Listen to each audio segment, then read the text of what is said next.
तर good morning मित्रांनो, सकाळचे 3:30 वाजलेत. मी आता आहे माउंट ब्रोमोच्या बेस पॉईंटला. इथून आपल्याला अजून 500 मीटर आपल्याला वरती चढाई करायची आहे. आणि काल रात्री आपण मुक्काम केला होता इथे कमेरोल लवांगला. रात्रीच्या 3 वाजता आम्हाला गाडी आली पिकअपसाठी. मी नादरीन आता आम्ही नाश्ता करतोय. तर बघू शकता फार गर्दी आहे. मग जाताना रस्त्याने दाखवतं गाड्याच्या लांबच लांब लाईन आहे तिथं. फार खूप मोठा क्राऊड आहे इथे, खूप मोठा क्राऊड आहे. आणि तर तुम्हाला इथलं हे जे माउंट ब्रोमो आहे ते एक उल्कापात आहे, ॲक्टिव्ह उल्कापात. इथून अधूनमधून ज्वालामुखी निघत असतात. माहीत नाही आज निघतील का नाही, पण सारख्या इथं अधूनमधून ज्वालामुखी निघत असतात. आणि याची उंची समुद्र सपाटीपासून 2329 मीटर आहे समुद्र सपाटीपासून. आणि तर हे जगातलं दुसरं सर्वात मोठं उल्कापात आहे जगातलं. काल आपण मागच्या व्हिडिओमध्ये आपण पाहिलं होतं इजेन उल्कापात पाहिली होती. तर आपण दुसरी उल्कापात पाहायला चाललो आहे ज्याचं नाव आहे माउंट ब्रोमो. तर आपण रात्री आता 3:30 वाजता निघतोय ट्रॅक करायसाठी. आपल्याला सूर्योदय पाहायचा आहे सकाळचा इथला उंचीवरचा. तर ठीक आहे, बघू अजून पुढे जाता जाता काय तुम्हाला इंटरेस्टिंग वाटलं तर तुम्हाला मी दाखवत जाईल. तर मित्रांनो आपण सनराईज पॉईंटला आलेलो आहे. तुम्ही इथं गर्दी बघू शकता माझ्या मागं. फारच मोठी गर्दी लागली, इथं लाईन लागली. 4 वाजल्यापासून 2 तास आधीच लोक येऊन थांबले तिथं.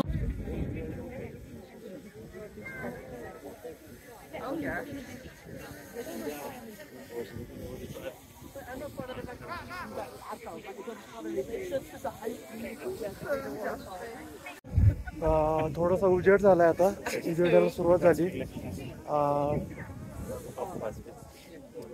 मी तुम्हाला थोडंसं क्लिअर दिसतंय मागं बघ, फार गर्दी झाली इकडे.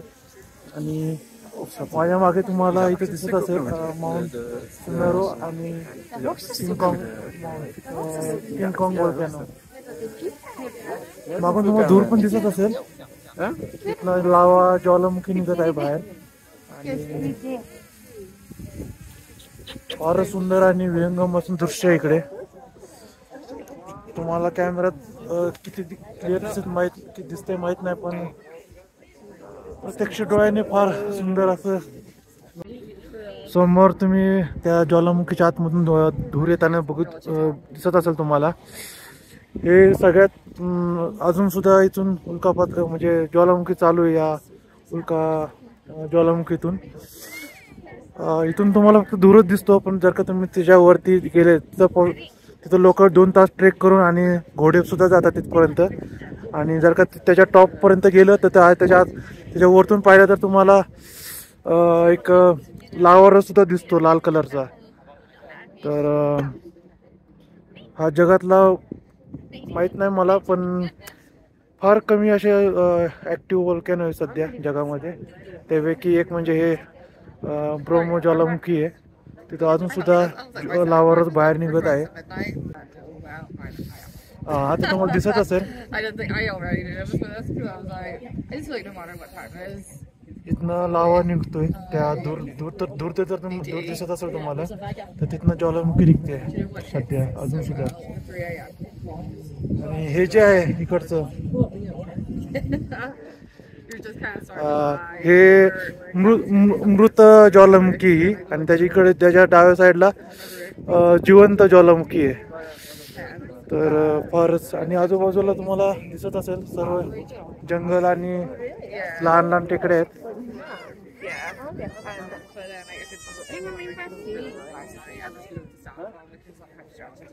आता सनराईज एकदम क्लिअर दिसते.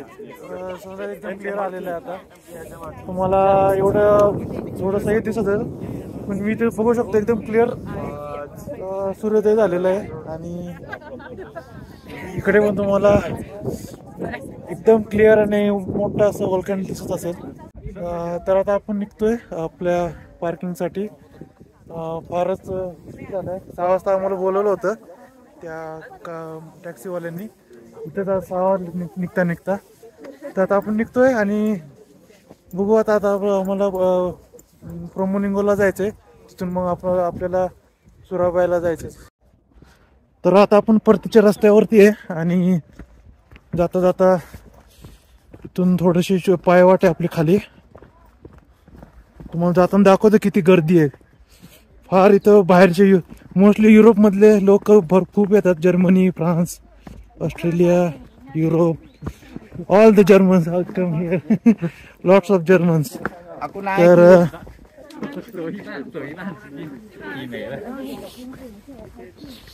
काहीसं विकायला ठेवलं यांनी, माहित नाही काय ते.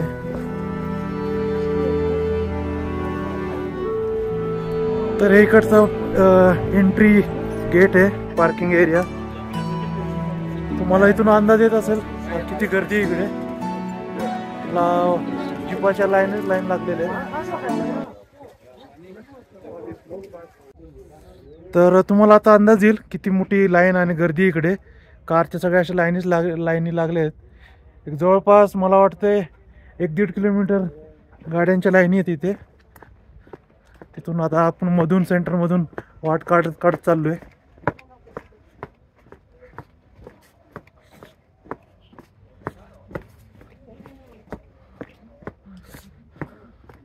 तुम्ही भरपूर ट्रॅफिक पाहिलं असेल जगामध्ये, पण अशा रोडवरती 3-3 लेन मध्ये, एक सिंगल रोडवरती 3-3 लेन मध्ये ट्रॅफिक पहिल्यांदाच पाहत असाल.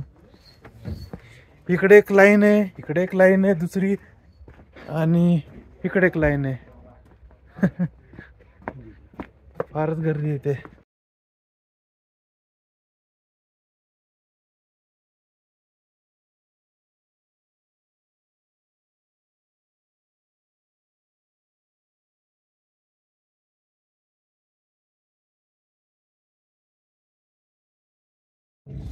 तर आपण पुढच्या स्पॉटला आलोय. आम्हाला वाटलं डायरेक्ट हॉस्टेललाच नेतोय का काय, पण त्यांनी ते अजून एक ठिकाणी गाडी थांबवली.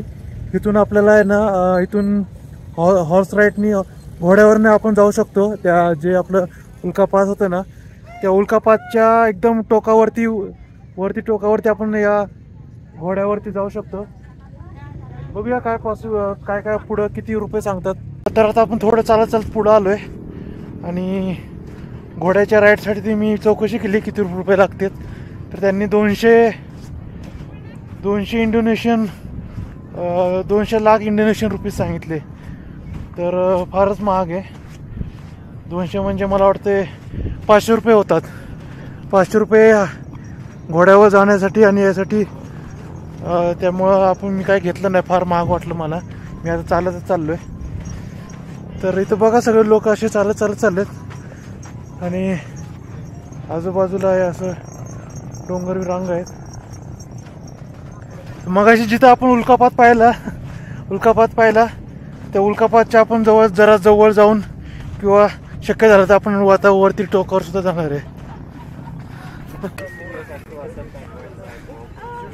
तर आता आपण 100 मीटर चालत पुढे आलोय. इथं काही छोटे छोटे दुकान आहेत खाण्यापिण्याचे. आणि इथून जर का तुम्हाला घोडा करायचा असेल तर त्याचं भाडं आता निम्म झालंय. भाडं आता 100 रुपये झाले. तर मागं तुम्हाला घोडे दिसत असतील. आणि इथून असं खालून छोटीशी एक दरी आहे, जिथनं तुम्हाला ते वरती दिसत असेल का माहित नाही मला, पण इथून मला डोळ्याने दिसतंय की तर छोट्या छोट्या पायऱ्या आहेत त्या ज्वालामुखीच्या मुखापाशी जाण्यासाठी. आणि इथं पूर्वी बहुतेक छोटीशी नदी वाहत असावी. तुम्ही इथलं हे पण बघू शकता, माती काळी भुरसट आहे. ज्वालामुखीतनं जे बाहेर पडलं होतं लावा, त्याच्यामुळे इथले माती भुरसट कलरची झाली.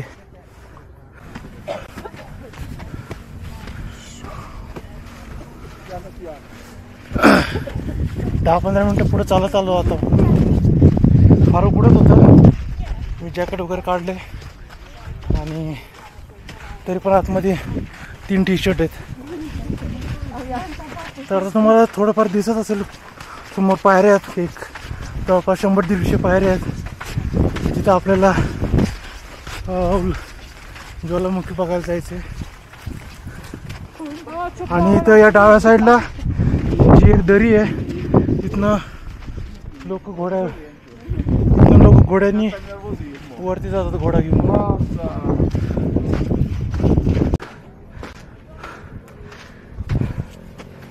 फारच उंच असं चढण आहे इथे. आजूबाजूची व्हॅली बघू शकता तुम्ही इकडे.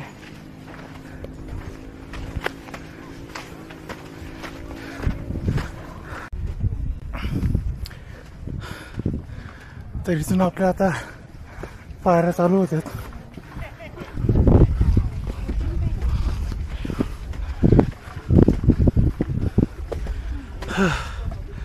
तर इथून आपल्या जवळपास 100-150 पायऱ्यावरती जायचंय. इकडे बहुतेक एखादी कब्रस्तान आहे एका मुस्लिम ह्याची. आणि इकडे जे तुम्ही डावीकडे बघताय ते एक छोटंसं उल्कापातच आहे, म्हणजे क्रेटर आहे. मराठीत काय म्हणतात मला आठवत नाही सध्या, पण त्याला इंग्लिशमध्ये क्रेटर म्हणतात.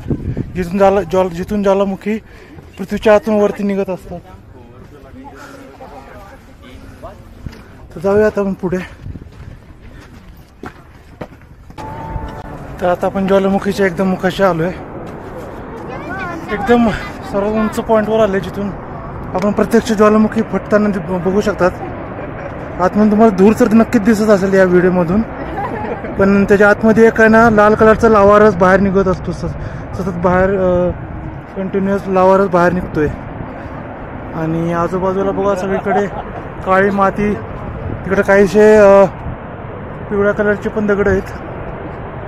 आणि फार अप्रतिम असली गोष्ट मी कधीच पाहिली नाही आयुष्यात. पहिल्यांदा असली गोष्ट अनुभवतो. आता बघा तुम्हाला क्लिअर दिसत असेल थोडंफार. आतमधून आहे ना ज्वालामुखीचे गॅसेस बाहेर निघत आहे सध्या. इकडून आपण असं खाली वरतून चालत आलतो.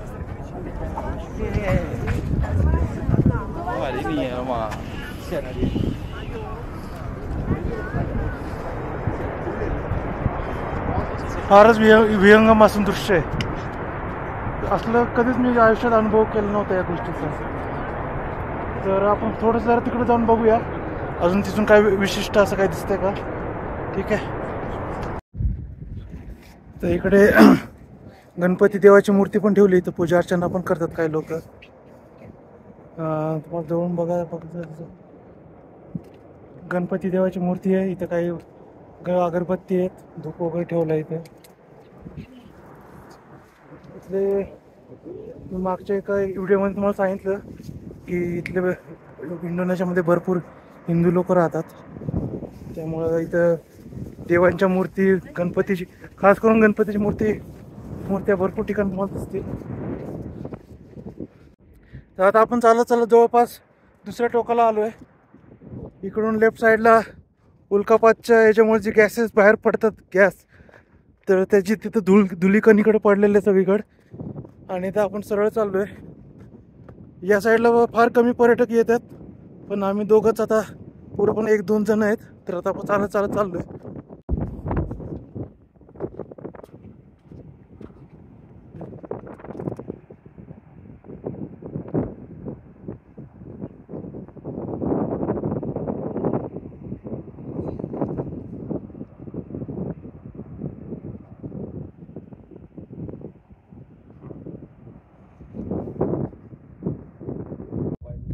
तर आता आपण चालत इथून आलो. सगळ्यात उल्कापातचं जे सगळ्यात उंच असं ठिकाण आहे तिथपर्यंत चालत आलोय. इकडून असा छोटासा रस्ता होता, एकदम छोटीशी पाऊलवाट आहे. त्या पाऊलवाटने चालत इकडं आपण आता वरती आलोय. तर हे जे उल्कापात आहे, या उल्कापातच्या डाव्या साईडला हे असं एक खुलं मैदान आहे. इथं सगळे धूळ वगैरे साठलेली. मला दाखवतो जरा एकदम जवळ जाऊन. तर हे असं इकडच्या साईडला सगळं धूळ आहे.